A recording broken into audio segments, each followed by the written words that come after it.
100 रुपये की एक बात, बहुत ही सुंदर बोध कथा। तो आइए सुनते हैं। एक सेठ था, वह बहुत ईमानदार तथा धार्मिक प्रवृत्ति वाला था। एक दिन उसके यहाँ एक बूढ़े पंडित जी आए। उनको देखकर सेठ की उन पर श्रद्धा हो गई। सेठ ने आदरपूर्वक उनको बैठाया और प्रार्थना की कि मेरे लाभ के लिए कोई बढ़िया बात बताए। पंडित जी बोले कि बात तो बहुत बढ़िया बताऊंगा, पर उसके दाम लगेंगे। एक बात के 100 रुपये लगेंगे। सेठ ने कहा कि आप बात बताओ, रुपये मैं दे दूंगा। पंडित जी बोले, छोटा आदमी यदि बड़ा हो जाए तो उसको बड़ा ही मानना चाहिए, छोटा नहीं मानना चाहिए। सेठ ने मुनीम से पंडित जी को 100 रुपये देने के लिए कहा। मुनीम ने 100 रुपये दे दिए।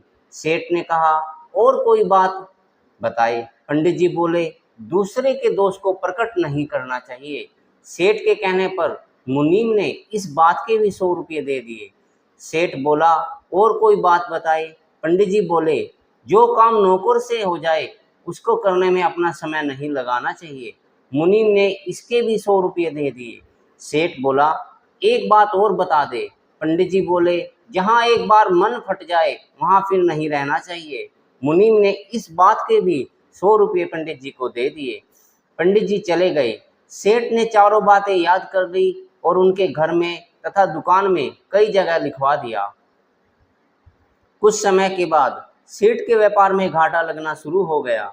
घाटा लगते लगते ऐसी परिस्थिति आ गई कि सेठ को शहर छोड़कर दूसरी जगह जाना पड़ा। साथ में मुनीम भी था। चलते चलते वे एक शहर के पास पहुंचे। सेठ ने मुनीम को शहर में कुछ खाने पीने का सामान लाने के लिए भेजा। दैवयोग से उस शहर के राजा की मृत्यु हो गई थी। उसकी कोई संतान नहीं थी। अतः लोगों ने यह फैसला किया था कि जो भी व्यक्ति शहर में प्रवेश करेगा उसको ही राजा बना दिया जाएगा। उधर मुनीम शहर में गया तो द्वार के भीतर प्रवेश करते ही लोग उसको हाथी पर बैठाकर धूमधाम से महल में ले गए और राज सिंहासन पर बैठा दिया। इधर सेठ मुनीम के लौटने की प्रतीक्षा कर रहा था। जब बहुत देर हो गई तब सेठ मुनीम का पता लगाने के लिए खुद शहर में गया। शहर में जाने पर सेठ को पता लगा कि मुनीम तो यहाँ का राजा बन गया है। सेठ महल में जाकर उससे मिला। राजा बने हुए मुनीम ने सारी कथा सेठ को सुनाई। सेठ को पंडित जी की बात याद आई कि छोटा आदमी यदि बड़ा हो जाए तो उसको बड़ा ही मानना चाहिए, छोटा नहीं मानना चाहिए। सेठ ने राजा को प्रणाम किया।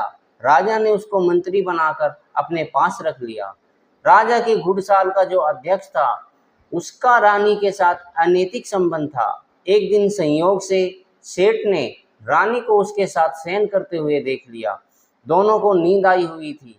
सेठ को पंडित जी की बात याद आई कि दूसरे के दोष को प्रकट नहीं करना चाहिए। सेठ ने रस्सी पर अपनी शाल डाल दी जिससे दूसरा कोई उनको देख ना सके। जब रानी की नींद खुली तब उसके सामने रस्सी पर शाल टंगी हुई देखी। उसने पता लगवाया कि यह शाल किसकी है। पता लगा कि यह शाल मंत्री सेठ की है। उसके मन में विचार आया कि यह मंत्री राजा के सामने मेरी पोल खोल देगा, क्योंकि दोनों में बड़ी मित्रता है। अतः मेरे को पहले से ही ऐसा काम करना चाहिए जिससे यह खुद ही फंस जाए। रानी सेठ की शाल देखकर राजा के पास गई और बोली कि आज रात में आपका मंत्री बुरी नीयत से मेरे पास आया था, परंतु मैंने उसकी कुचेष्टा को सफल नहीं होने दिया। मेरे चिल्लाने के डर से वह भागने लगा तो मैंने उसकी शाल छीन ली। यह देखो उसकी शाल। राजा ने देखा तो पहचान लिया कि जब वह मुनीम था तब उसने ही यह शाल खरीद कर सेठ को दी थी। रानी की चिकनी चुपड़ी बातों से राजा की बुद्धि फिर गई। उसने रानी की सलाह से सेठ को खत्म करने का विचार कर लिया। दूसरे दिन राजा ने सेठ को कसाई से मांस लाने के लिए कहा। उधर कसाई को पहले ही कह दिया कि कोई आदमी तेरे पास मांस लेने आए तो उसको मार देना। सेठ को बड़ा आश्चर्य हुआ कि मैं मांस तक छूता तक भी नहीं, फिर भी राजा ने मेरे को मांस लाने के लिए कह दिया। इसमें जरूर कुछ ना कुछ हेतु है। सेठ को पंडित जी की बात याद आई कि जो काम नौकर से हो जाए उसको करने में अपना समय नहीं लगाना चाहिए। सेठ ने मांस लाने के लिए अपने नौकर को भेज दिया। कसाई ने नौकर को मार दिया। इधर राजा को गुप्तचरों राजा को गुप्तचरों द्वारा घुड़साल के अध्यक्ष के साथ रानी के अनैतिक संबंध का पता लग गया। राजा को बड़ा भारी पश्चाताप हुआ कि रानी की बातों में आकर मैंने इतने ईमानदार सेठ को मरवा दिया। बाद में पता लगा कि सेठ तो जीवित है। राजा को बड़ी प्रसन्नता हुई। वह एकांत में सेठ के पास गया और अपनी भूल के लिए क्षमा मांगी। राजा ने पूछा कि आपकी शाल रानी के पास कैसे आई? सेठ ने कहा कि पंडित जी की कही हुई 100 रुपये वाली 4 बातें तो आप जानते ही हैं, मैं उन्हीं का पालन किया करता हूँ। रानी घुड़साल के अध्यक्ष के पास लेटी थी और दोनों को नींद आ गई थी।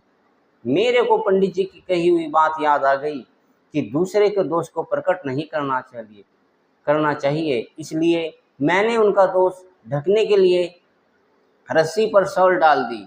वह शाल रानी ने उठा ली और आपके पास ले आई। राजा ने सेठ से प्रार्थना की कि अब आप पुनः अपना मंत्री पद संभाले। सेठ को पंडित जी की बात याद आ गई कि जहाँ एक बार मन फट जाए वहाँ फिर नहीं रहना चाहिए। सेठ बोला कि अब मैं यहाँ नहीं रहूँगा, चला जाऊँगा। राजा ने रुकने के लिए बहुत प्रार्थना की पर सेठ माना नहीं और वहाँ से चला गया। दोस्तों, आशा करता हूँ आपको यह सुंदर बोध कथा बहुत पसंद आई होगी। दोस्तों, अगर यह सुंदर बोध कथा पसंद आई हो तो वीडियो को लाइक करें, चैनल को सब्सक्राइब करें। दोस्तों, बहुत मेहनत से ये ऐसी सुंदर बोध कथाएँ, धार्मिक कथाएँ मैं आपके लिए लाता हूँ। तो प्लीज़ याद से चैनल को सब्सक्राइब करें, वीडियो को लाइक करें। सभी को धन्यवाद, सभी को हृदय से मेरा राम राम।